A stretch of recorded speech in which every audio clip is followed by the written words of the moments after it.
Hi, it's Bernie, your travel and event guy. It's 2023, and the Chicago Club has in store for you a whole new variety of entertainment and travel events.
The Rolling Stones performing at your event.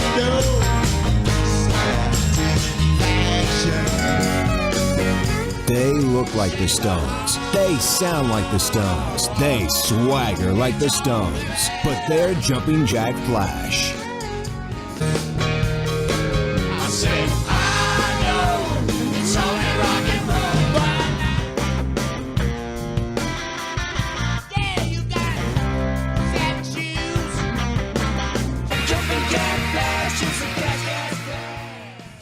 Four guys from Jersey. They traveled the world and came back with a whole new set of songs. They've got Broadway hits. They've got classic songs. In other words, from Frank Sinatra to Frankie Valley, to Figaro. Forget about it.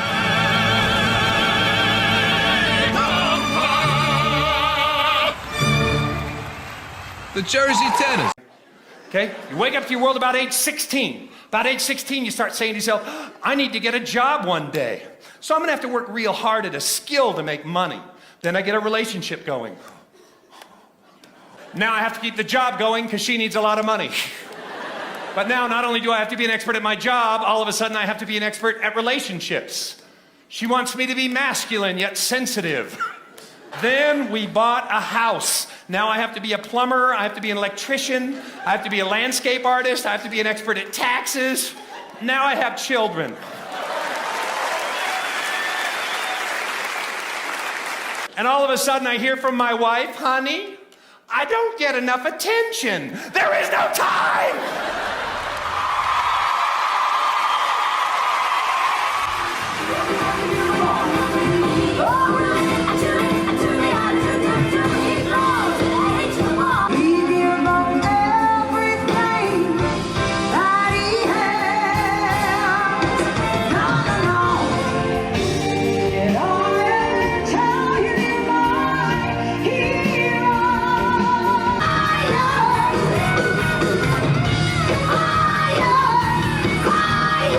The bus just got here and we are ready to take you on another fabulous trip. The Huntington Library in San Marino, California, was once the private residence of railroad tycoon Henry Edward Huntington and his wife Arabella. Established in 1919, the library continues to operate as an educational and research institute that houses an extensive collection of art and rare books. The property also consists of over a dozen themed botanical gardens, where guests are free to wander through nature's splendor. The Huntingtons built a small paradise on their estate, and it is here they are entombed in an elegant Greco-Roman mausoleum that served as a prototype for a national memorial in Washington, D.C. Come walk with me and explore the lives and legacies of Henry and Arabella Huntington.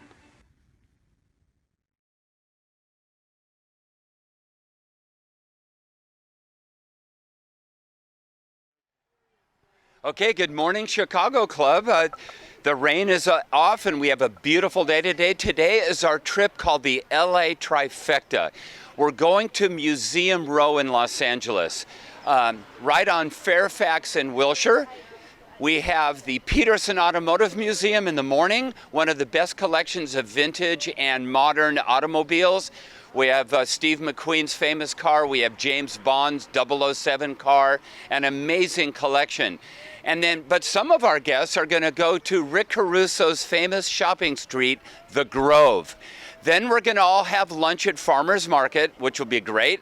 And then, as part of the trifecta, some of us will go to the La Brea Tar Pits, and others will go to the LA County Museum of Art. The Tar Pits, by the way, has recently been designated as one of the top 100 world geological sites. And the LA County Museum of Art has an amazing exhibit called the Transcendental Group. It's a group of artists from New Mexico that painted very ethereal imagery from 1938 to 1945. So it's going to be a wonderful day.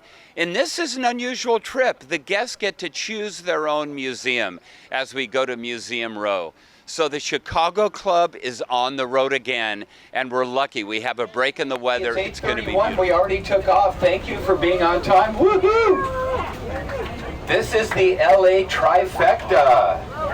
That is the Peterson Automotive Museum, the La Brea Tar Pits, and LACMA, the LA County Museum of Art. So we have a great day ahead of us. Lydia is our travel coordinator. Let's hear it for Lydia. Dave is simply annoying. No, I'm kidding. Dave is my partner. He will make sure you have food and water and pencils. He's not annoying. He's a fantastic guy. Carmen is here. Carmen is filming this for the travel show. Right. How many of you watched the travel show? Oh, we got five. At least We got five viewers. we have 6 viewers last month. 6 viewers. Yeah. So, yeah, that's why we get paid the big bucks. Yeah. On the TV? Yeah, we get 6 people that watch the program. They just raise their hands. 6 people watch the program. That's right. From this bus. Just this bus though. Okay, so that's 1 bus a month. I watched it at least twice, so. Yeah. All right, we'll have fun.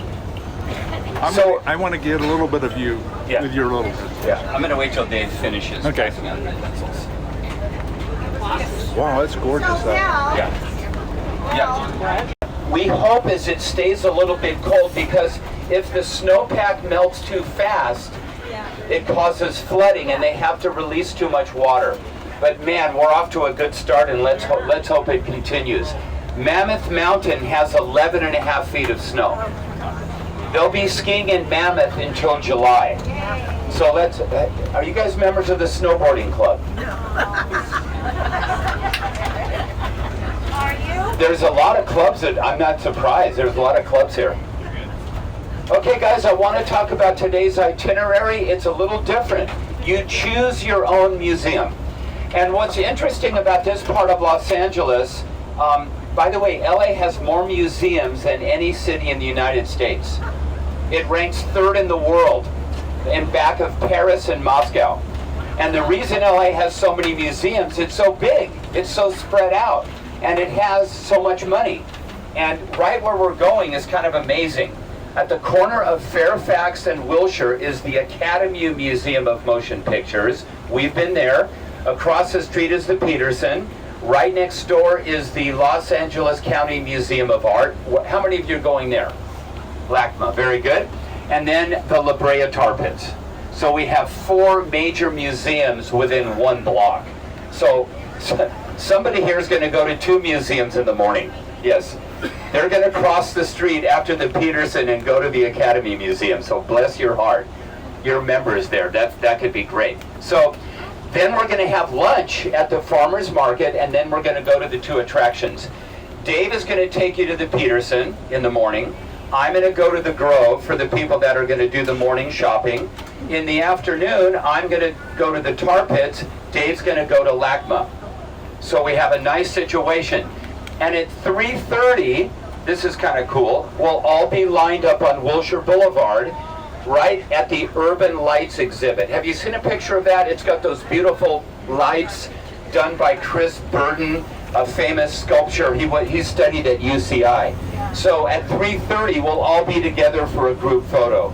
So today's going to be really fantastic. Did you hear what happened at the Tar Pits? The World Geological Society named the La Brea Tar Pits one of the top 100 World Heritage Geological Sites because it has the largest concentration of Ice Age mammals in the world. They found over 500 dire wolves. They found over 400 saber-toothed cats. I mean, it's pretty incredible. So it's exciting. I remember as a kid going to the Tar Pits, but now it's even more famous. And have you heard about LACMA? They're doing a major remodel of LACMA. The new museum is going to, and I'm going to show you a picture, the new museum is going to go over Wilshire Boulevard and people are going to drive underneath it. It's a really wild looking building. So there is a lot of construction, but it's going to be fantastic. And it's right next to, so when you guys get tired of the museum, I would just walk around by the Academy Museum as well. You could just walk around that whole area. But I do warn you, there is construction. One more little tidbit. Across the street is this funky little building that looks like a Georgian-style building. It's the American Craft Museum. And it's got a beautiful store of American crafts. And I thought about taking the Chicago Club, but it's too small. They only have 2 exhibit rooms, and when we party, when the Chicago Club rolls, we have at least 45 people. So thank you very much, and I want to show you 2 photos as I come up and down the rows. At the LACMA, they have an exhibit called the Transcendental Group. These were painters from just before World War II that lived in New Mexico. They knew Georgia O'Keeffe, and they painted these very ethereal, surreal paintings. So I'm going to go up and down the rows and show you one of those, and then I'm going to show you a picture of the new LA County Museum of Art, the new design. Any questions about the tour? Oh, so my phone number is on the back, so if you get in trouble, call Dave. No, see my phone number on the back, guys? Yeah. Thanks a lot, Carmen, for putting it on there. Well, I'm kidding.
They must have been doing something with it, either changing where the location or something. It went by like a interesting. Look at this guy.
Right between the tents?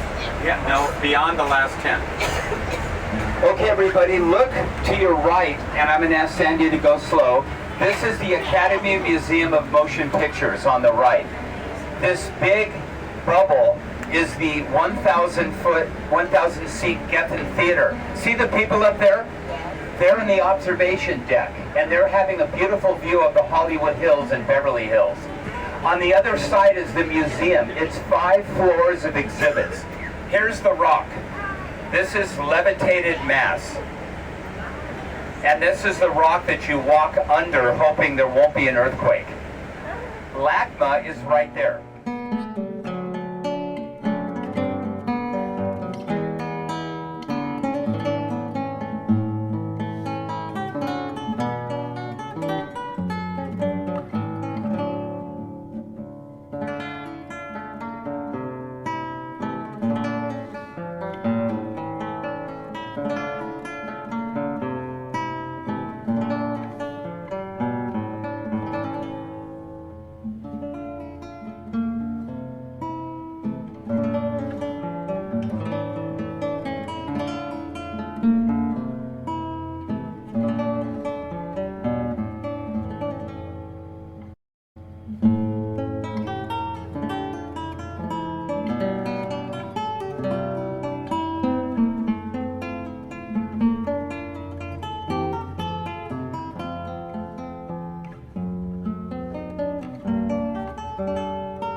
2023 of what we call megafauna, which is going to be the big animals. So saber-toothed cat, ground sloth, mammoths, all the big guys, right? Megafauna. But we also find lots and lots of what we call microfossils. So that is material left over from insects and rodents and lizards and birds and plants.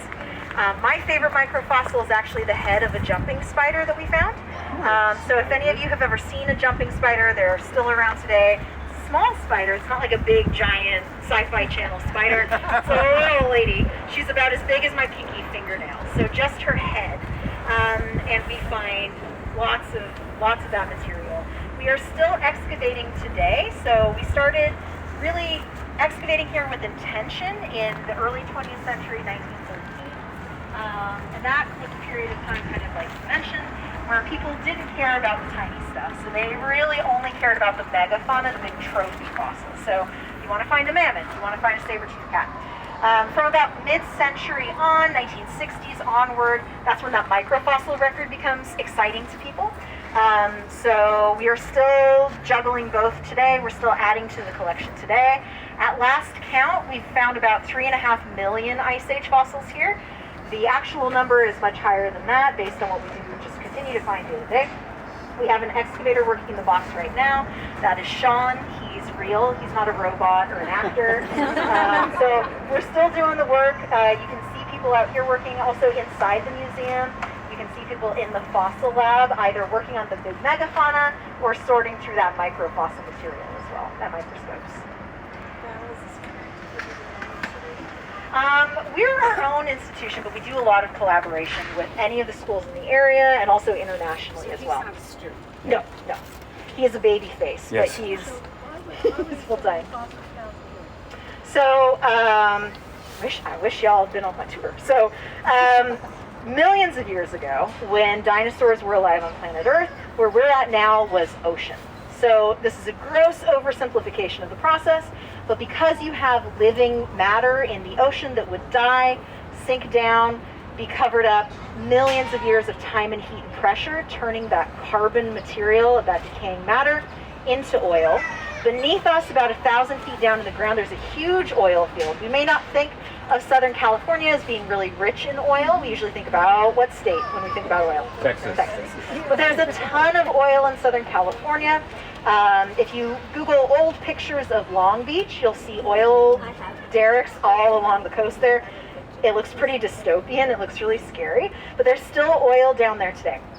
So some of that really thick, sludgy oil, what we call naturally occurring asphalt, will come up here in the park from that oil field, and then it's going to collect in little tiny seeps. Thousands of years ago, those asphaltic seeps are what would have trapped those animals. And the asphalt also does a good job at preserving the bones. So it doesn't save any soft tissue. It's not like bogs in Ireland, if anybody's ever seen those bog bodies, like a mummy. There's a lot of oxygen and a lot of bacteria here. So hard tissue like bone or exoskeleton is going to remain. Soft tissue is gone. But the bone itself will absorb the asphalt in and preserve it in really great detail. So that's kind of why we have so much. It's a combination of the history of the oil, the conditions of the asphalt itself, and then just that process of getting stuck. Yeah. Yes, you said he's working in the box or the bin. Mm-hmm. Could you describe what he's doing? Sure. Because we can't see. Yeah, so he's inside the box over there. He's standing up. So they're in the box. Oh, he's coming out. So what we do is we have these big asphalt deposits that were found next door at LACMA when they were digging out an underground parking structure many years ago. So they got those fossil deposits, which is like a big clump of fossils, scooped it up out of the ground, boxed it up, and moved it here. We've been working out of those boxes, which is just a big clumped together deposit, since 2008. And we're about halfway through the project now. We were supposed to be done with it in 5 years. We're taking our time. So Sean is very meticulous and very careful about making sure as he's working through these boxes, that he keeps track of a grid system. So what he's doing, you may hear hammering. He's working on a single piece of that well-measured, well-documented grid, bit by bit, to make sure if he finds a direwolf tooth, today he's going to know that came out of this grid at this level at this time. He measures it both digitally and then analog as well. So that's the work he's doing in there, and he'll be out there all day. Breaking through the material Yeah. and sifting out. Exactly. Yeah. Actually,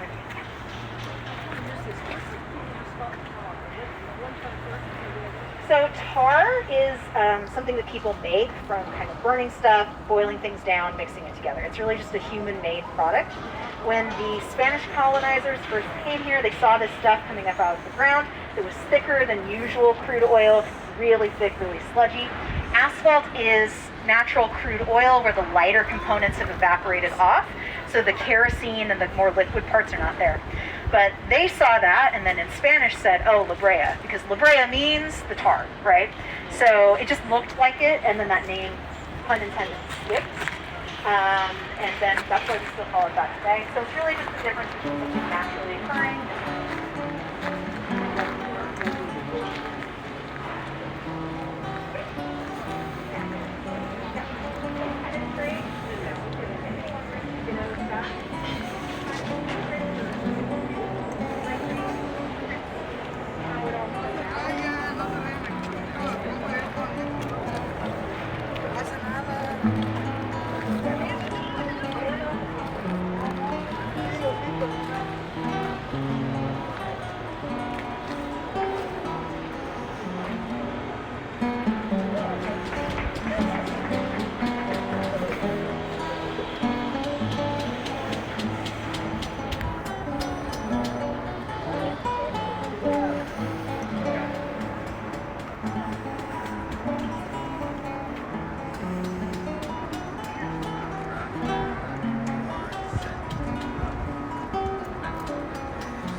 Than a grizzly bear, but I like seeing these here. It's a fun photo. So you guys, we're going to go over into Pit 91 to show you the fossils embedded before we go to the museum. But if you want to take a picture of this bad boy, you're welcome.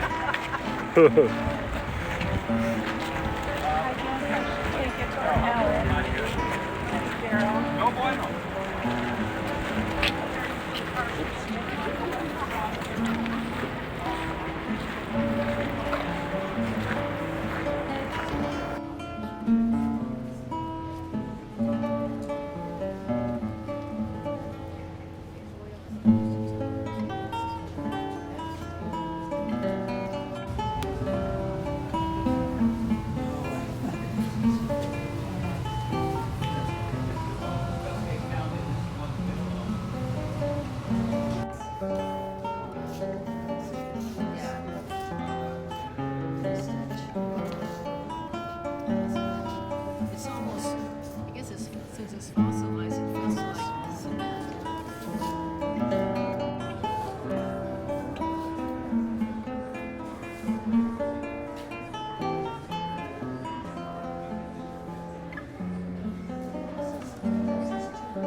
LA County Museum of Art. And we're going to walk under the construction of the new LACMA. Oh, God.